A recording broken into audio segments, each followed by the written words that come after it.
Jos, it felt quite tense out there, as it probably usually does against New Zealand. So, I mean, I suppose that must be hugely satisfying to get over the line. Yeah, absolutely. I thought we put in a very good performance. Anytime you take on New Zealand, you're up for a really tough challenge. But yeah, really proud of the guys tonight, in a must-win game to come out, play with freedom, express ourselves and show off our talent. I was really proud of the character we showed. There was a lot of pressure going into tonight, but you guys haven't played in a while. 6 days. We a bit like a coiled spring, just desperate to get out there and sort of, get back on track. Yeah, definitely. We've played a lot of cricket over a short amount of time recently, but certainly that felt like such a long break. We were desperate to get back out there and show how good we are as a team. We're a really dangerous team. We got match winners throughout, and having not quite sort of played our best, we were desperate to show that today. And just on your knock as well, I mean, nice return. I mean, I suppose it was only 2 matches, but like a good knock to sort of underpin the side's total and yeah. You want to say return to form there, didn't you?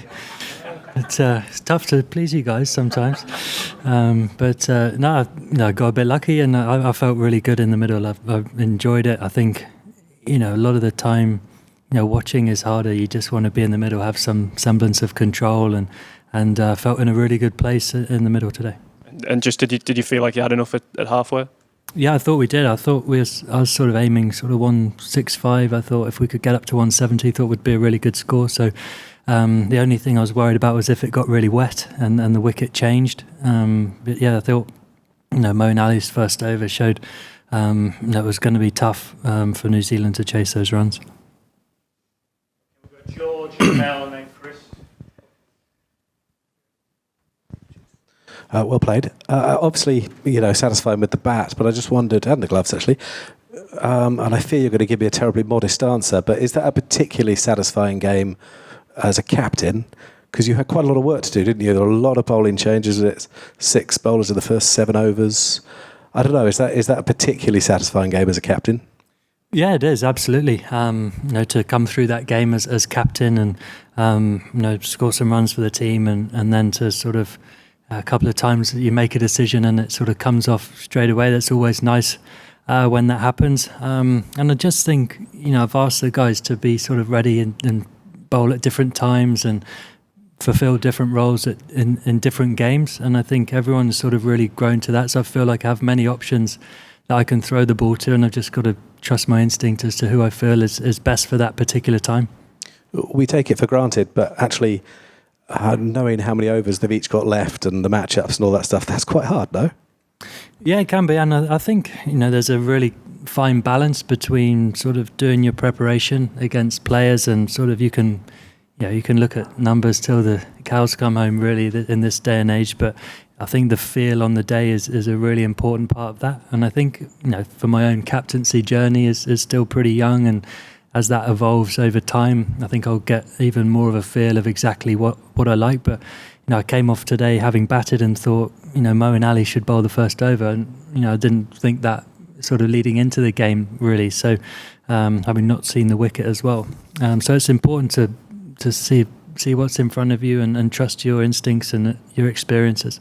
One thing that's helping must be that you seem to have developed into Sam Curran seems to have developed into a really, really good death bowler.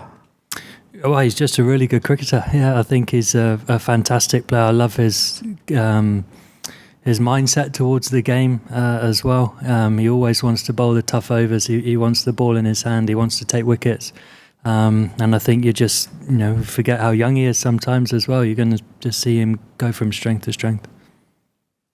It did seem like a game where pace off was obviously going to be key, and just wondering your thoughts on bowlers like Mark Wood coming back after being perhaps hit around a bit early with a crucial wicket, and the role that Chris Woakes made as well, I guess, in supporting Sam. Yeah, definitely. Those guys.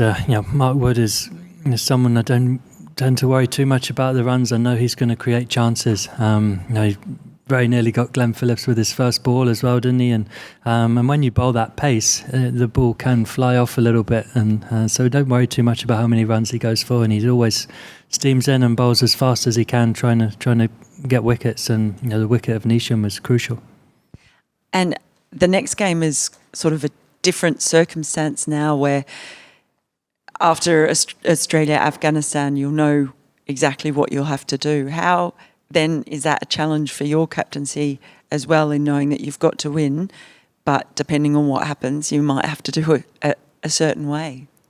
Yeah, well, we just got to wait and see exactly what happens. But there is a bit of a benefit, obviously, playing that last game to know exactly what is required of us. We're going to expect a really tough match against Sri Lanka, a really, really good team. Every game is tough in this tournament. But yeah, to know exactly what we'll need to do to try and get through will obviously be a bit beneficial.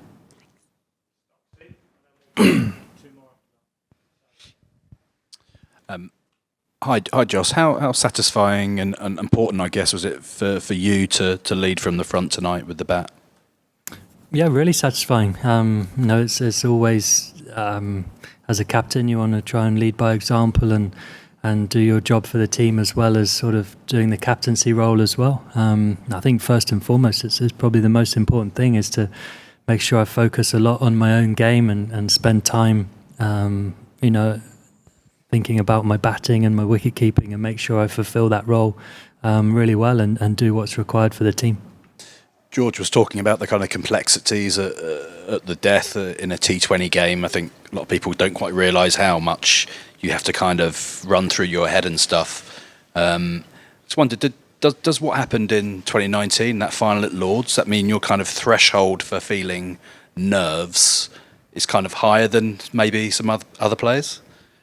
It helps. I think anytime you can draw on experience and situations you've been in, whether good or bad, I think that allows you to have some learnings from that. And again, as I mentioned, anytime have a semblance of control and you're in the middle, certainly for me personally feels a lot more calming than, say, sat watching. I'm not turning into not a very good watcher of the game, but out in the middle, and you can sort of back your decision, and it doesn't mean you'll always make the right one, and sometimes you'll get away with making the wrong one and it just comes off, but certainly knowing you are making those decisions allows it to rest pretty easy.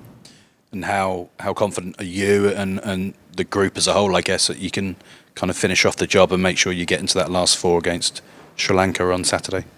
Yeah, we'll prepare really well. I think it's a big relief to be heading to that last game knowing we have a chance of progressing. That would be a tough flight tomorrow to sort of, if we'd lost tonight especially. So yeah, we go there really excited. I think the team is in a really good place after tonight. As again I said earlier, showed great character in a must-win match, and yeah, we'll head to Sydney full of confidence and expecting a really tough game against Sri Lanka.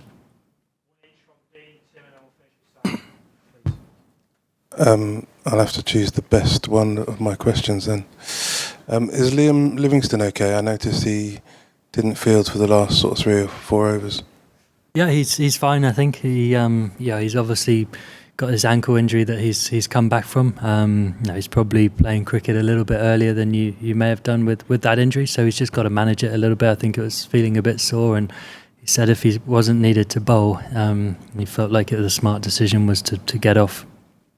So does it make it quite comforting when you see Chris Jordan on the field to make a bit of an impact? Yeah, I said to CJ, I think any time a ball goes up, and I think it'd be my number one pick in the world to be under it. So, and again, I think it shows great character for him to come on, and it's not easy when you're missing out on the 11, and the selection has been really, really tough. And those 4 guys who haven't been playing, contribute so much. And to come into a high pressure game as a 12th man is never easy.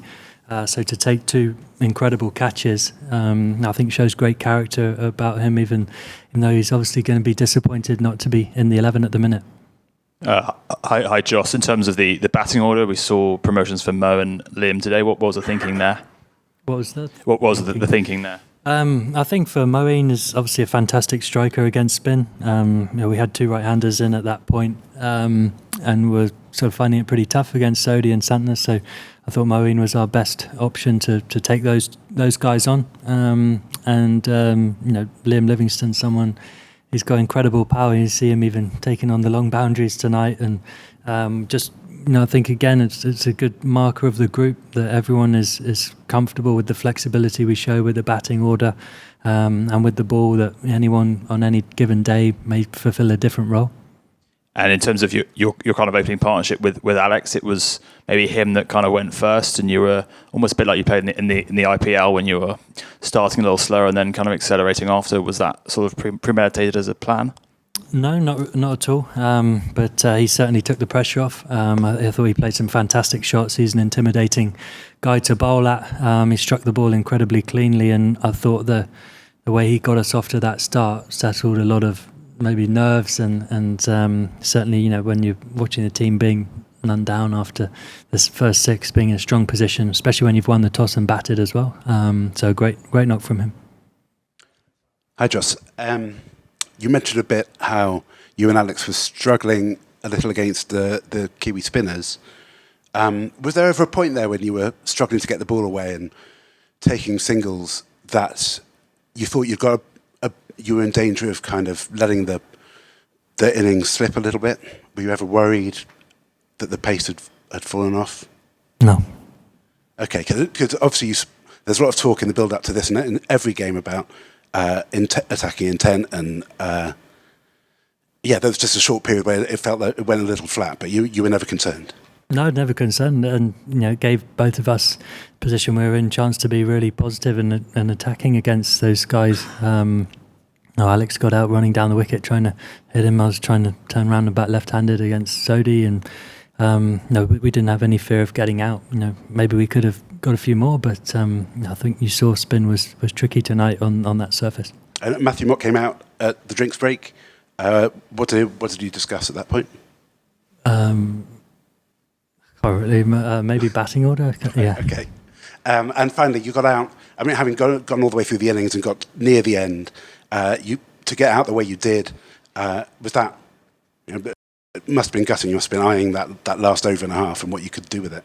Yeah, definitely. I think in hindsight, I probably would have just taken a 1 when Ben got that 2. I think obviously as the right-hander with a bit of a shorter corner would have suited me to try and take that on. So yeah, potentially could have been a sort of turned down the second run and maybe stayed on strike there.